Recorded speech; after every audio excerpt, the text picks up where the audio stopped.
sebelum kita lanjut ke berita terlengkapnya, alangkah mulianya bagi kalian untuk tekan tombol like, dan yang belum subscribe, tolong subscribe channel ini. Nama Timnas Indonesia mulai dikenal dunia, elektabilitas Erick Thohir meroket.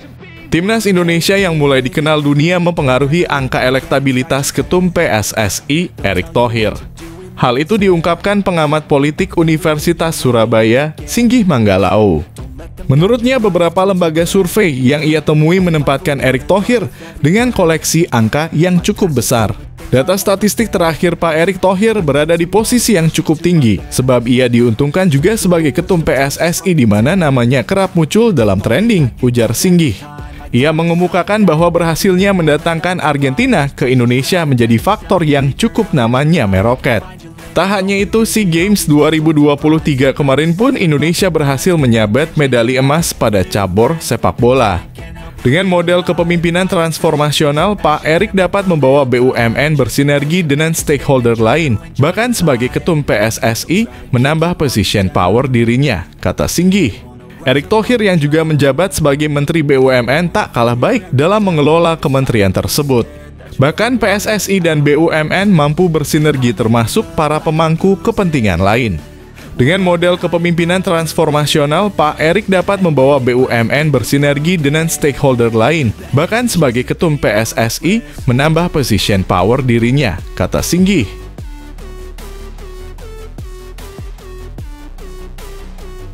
Calon striker grade A Timnas Indonesia ditemukan. Shin Tae-yong berminat naturalisasi Tom Haye. Ini penjabarannya. Keberadaan Sandy Walsh di Timnas Indonesia mampu menjadi magnet bagi pemain keturunan lainnya. Salah satunya Tom Haye. Pemain Heerenveen itu punya darah Sulawesi Utara dari neneknya.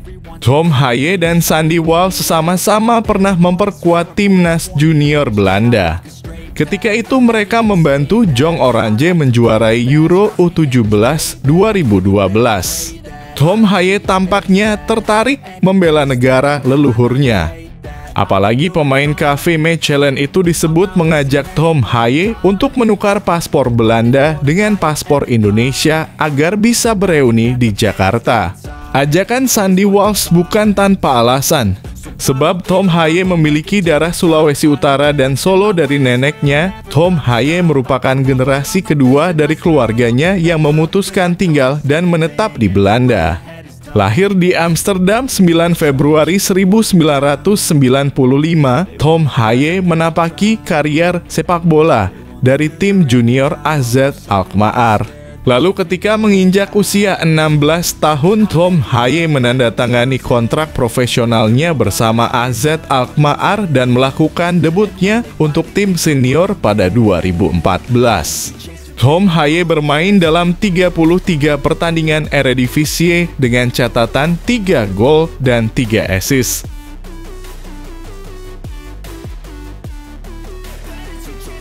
Putra asli Kalimantan Indonesia gemparkan Brazil. Sukses jadi juara di sana. Pemain keturunan yang berkarier di Sao Paulo Football Club, Welber Jardim baru saja mengantarkan klubnya juara Copa Criciúma U17 2023. Sao Paulo berhasil menjuarai Copa Criciúma U17 2023. Klub resmi mengumumkannya pada Sabtu malam waktu Indonesia Barat. Dengan tim U16, Sao Paulo U17 pada Sabtu malam mengalahkan klub Argentina Talleres dengan skor 7-6 karena imbang 2-2 di waktu normal. Selamat teman-teman, tulis Sao Paulo. Pertandingan sendiri dihelat di Heriberto Hulse Stadium.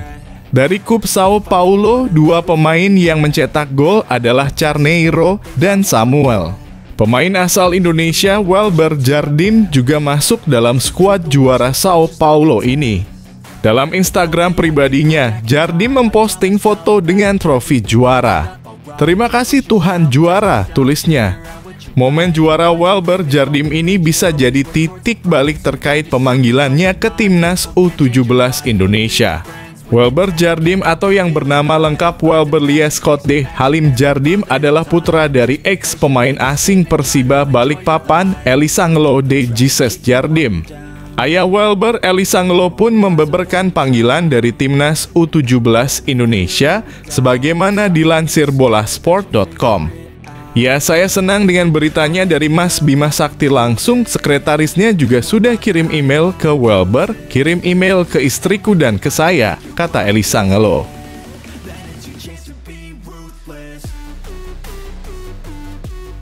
Gelar juara Thailand dicabut, timnas dan liganya dibubarkan FIFA, jadi harapan saya usai intervensi pemerintah ke FA Thailand. Pengunduran diri Somyot Phompanmoong dari posisi Presiden Asosiasi Sepak Bola Thailand berbuntut panjang.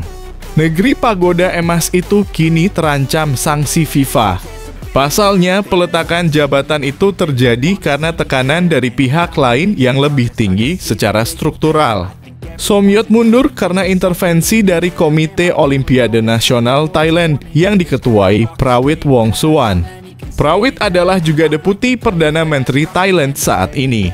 Dia merupakan figur sangat berpengaruh di negeri itu. Beberapa jabatan sangat penting pernah diembannya seperti Commander-in-Chief of the Royal Thai Army yang memimpin tentara kerajaan Thailand. Semua media Thailand menganalisis peristiwa mundurnya Somyot ini sangat erat dengan campur tangan penguasa. Rakyat Thailand diingatkan bahwa negerinya kini sangat terancam hukuman atau penalti dari FIFA. Penguasa atau pemerintah Thailand tak belajar dari kasus yang menimpa Indonesia dan Kuwait beberapa tahun lalu. Indonesia dijatuhi sanksi berat oleh FIFA pada 30 Mei 2015. Yap, FIFA perlu ditindak tegas ini. Bila perlu gelar juara AFF 6 kali Thailand diberikan ke Indonesia. Itu harapan saya.